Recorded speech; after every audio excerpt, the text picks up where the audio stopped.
Ainda é com sentimentos de medo e aflição que a Cláudia conta o que passou durante 10 anos em um relacionamento. Eu tive um relacionamento onde eu sofri todos os tipos de violência, né? Eu sofri a psicológica, a patrimonial, a psicológica. Para mim, uma das piores é a psicológica, porque eu carrego até hoje. Então, é de suma importância que qualquer mulher que esteja passando por situação de violência, que ela procure um acompanhamento psicológico, né? Porque é muito difícil você tomar essa decisão e permanecer, né, nessa caminhada, que é uma caminhada dura, difícil, né? Então é importantíssimo ter esse acompanhamento psicológico.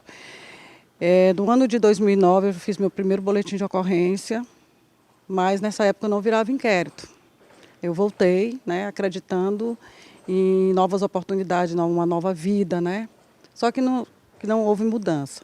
Em 2011 eu tive novamente uma outra lesão corporal, aonde eu fiz a denúncia e graças a Deus virou inquérito, né? A história de violência física sofrida pela administradora só teve fim em 2016, quando ela conseguiu, através da justiça, uma medida protetiva para garantir sua segurança. A violência doméstica, infelizmente, faz parte da realidade de muitas mulheres, que diariamente são violentadas por seus maridos, namorados, companheiros. Essa prática faz com que o Brasil tenha destaque negativo no cenário mundial, sendo o 5º país com maior taxa de homicídios de mulheres.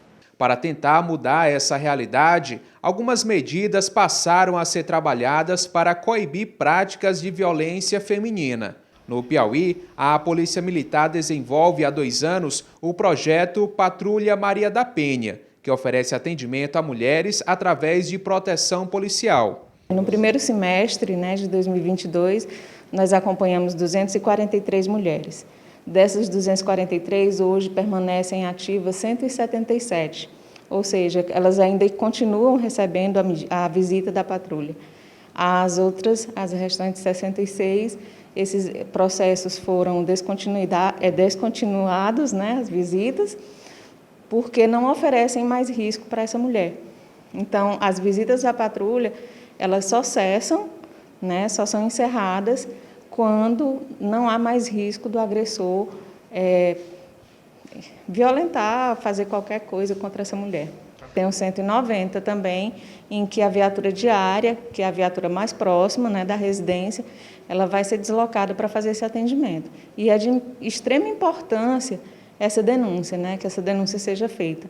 E a PM lançou recentemente o Informe Cidadão, que são para os casos de denúncia anônima, porque às vezes, principalmente na violência doméstica, as pessoas não querem se envolver, porque acham que são brigas de casais e muitas vezes, na maioria dos casos, os feminicídios que aconteceram, muita gente se calou, não teve coragem de denunciar por achar que aquele velho jargão, que em briga de marido e mulher não se mete a colher. Depois de ter passado por tudo o que passou, hoje Cláudia ajuda outras mulheres a enfrentar a violência doméstica. Hoje eu deixo um recado de suma importância para as mulheres, qualquer mulher que esteja passando por qualquer tipo de violência, que elas não desistam, que elas resistam ao boletim de ocorrência, que é de suma importância, que elas vão atrás da sua medida protetiva, que não deixem de lutar, porque, olha, eu passei 10 anos sofrendo todos os tipos de violência, mas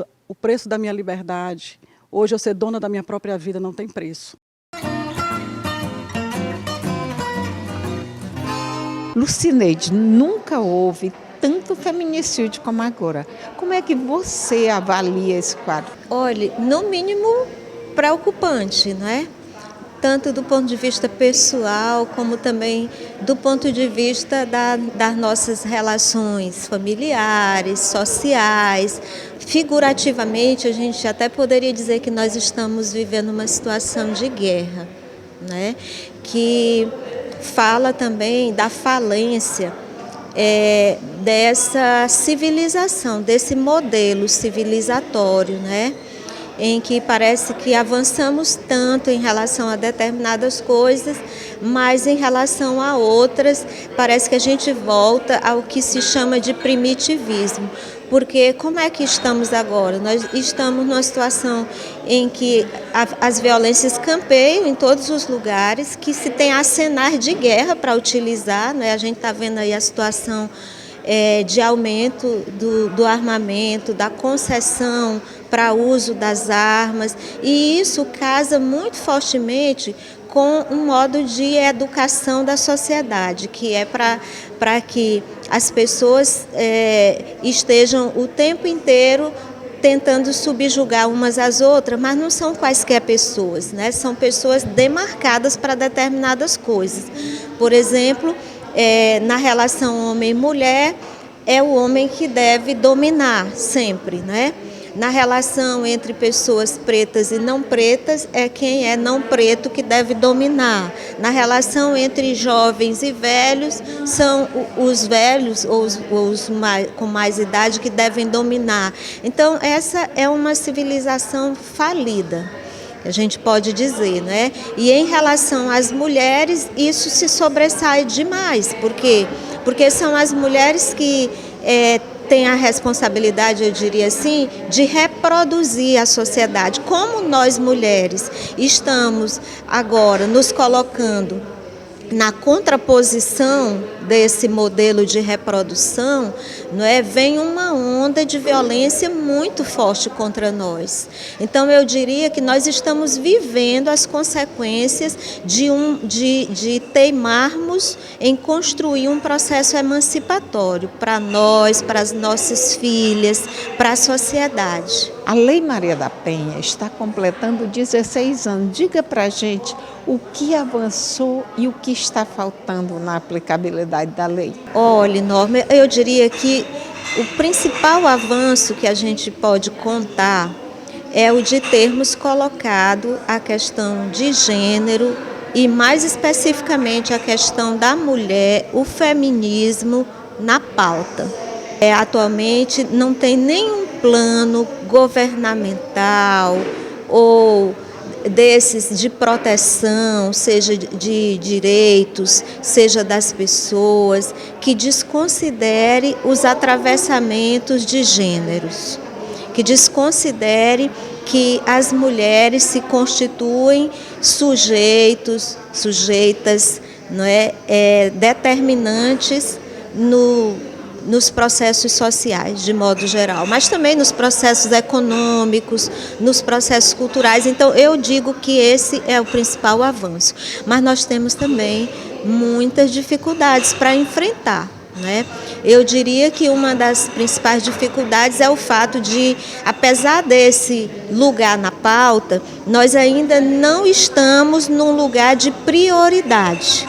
E eu penso que esse é o grande desafio. Enquanto a mulher for apenas um tema nas políticas, nos planos, não é? Nós não vamos sair desse lugar. Nós vamos precisar ver a questão de gênero, a questão da mulher como algo estruturante mesmo, das relações, das políticas, do modo de fazer Estado, de fazer sociedade, de fazer educação, de construir a realidade. Você é professora feminista, qual o papel da educação para mudar essa realidade? Olha, eu compreendo que é fundamental o papel da educação. Ele não é determinante por si só, porque a educação sozinha, já dizia o Paulo Freire, ela não muda o mundo. Não é? A educação é uma síntese de um conjunto. Então, é necessário um conjunto de coisas para que a educação possa se tornar um instrumento de mudança, de transformação. Eu não acredito nesse modo de educação que está prevalecendo, e muito menos no que se chama de processo de ressocialização, não é? Que são as medidas formais utilizadas, por exemplo, no sistema prisional.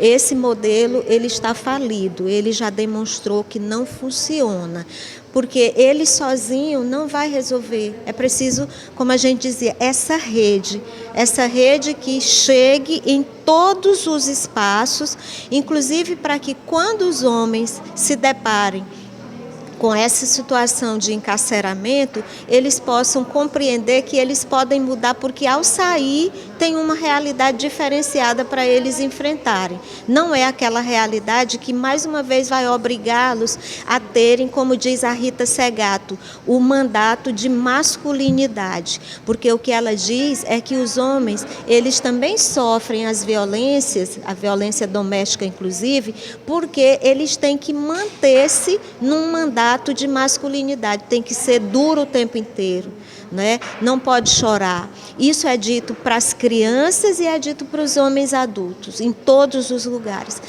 Mas aqui a gente precisa levar em consideração que nós estamos falando da educação, que pode ser a dita educação formal ou a educação escolar e a educação não escolar.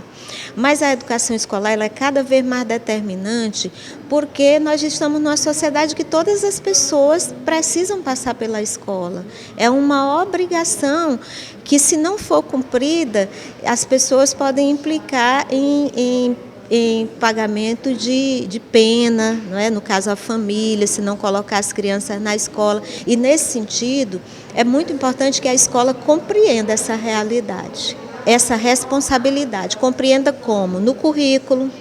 É preciso que a gente tenha conteúdos escolares que tratem sobre a questão da mulher, compreenda nas metodologias. Nós não podemos continuar com uma escola em que na educação básica a maior parte das que ensinam são mulheres e a gente continuar reproduzindo relações machistas.